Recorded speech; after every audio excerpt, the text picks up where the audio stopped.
discuss something about the geometry of the transit of Venus. Here we have supposedly the geometrical problem. So here's the sun, here's one observation point, here's another observation point.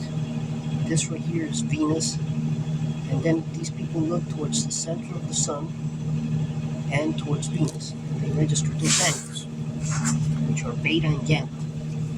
All right. By the way, depending on their distance from the sun, each one will see the disk of the sun at a different size. The farther away they are, the smaller they'll see it.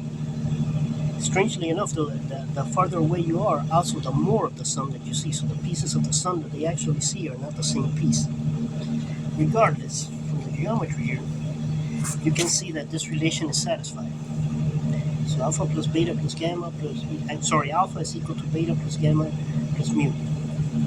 Okay, later on, so imagine, on the opposite side of this, right? Because this would be, on this side would be basically be an eye or a camera, right? Same thing for the other guy. Okay, these guys will register the angle. So here's a bigger picture of that. This arc right here is the actual total size of the sun that the guy will see. The one guy will see. Here's the other guy. He'll see a bigger total arc of the sun.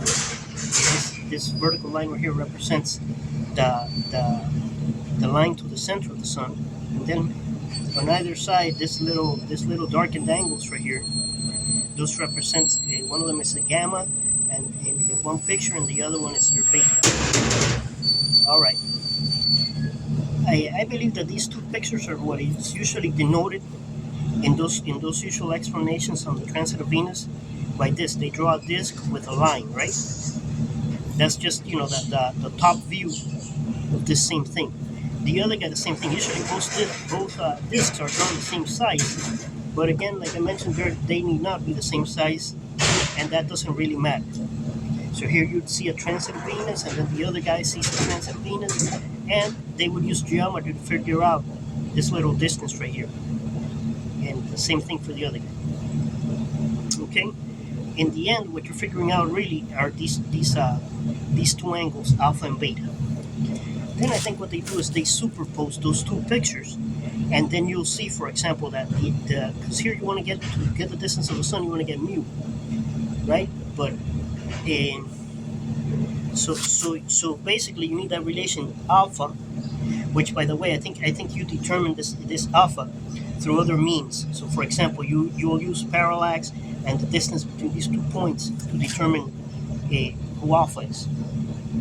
Then you use this other thing, right? That alpha plus beta plus gamma plus mu. In other words, that this relation is satisfied to get mu. Okay, and mu will help you, get the distance to the sun. Okay, so here what's important is to get basically beta and gamma, and then when you draw these two together, you could basically get beta plus gamma, which I'll call somewhere around here, I think capital D. So anyhow, yeah, see, D is capital A right here. D is capital beta plus gamma. Okay. Here's another take on the same situation, but a different geometry. Where now Venus is over here. You see, again, this is alpha, this is gamma, this is mu. And then just by the fact that this is a vertical angle, so this angle is the same for both triangles, you get that a beta plus alpha is the same thing as gamma plus mu. See it here, you solve our, and then you get here that this guy right here, which is what we'll call again capital D, is actually a gamma minus beta. Then I've drawn a similar picture to before, right here, this picture right here, which shows now again, this is beta, this gamma, these are the two transits. Now both guys see them on the same side of the center of the sun. Okay? And then again, you could actually superpose those two pictures, those two circles with a superposed center. And if you had already figured out what that distance here is, what this one is, through the usual argument that they show in a lot of websites and stuff like that. You can get the, basically those angles, your gamma and your beta, and your from the picture, the angular difference between them, which is d, which that's what you later on used to figure out mu is.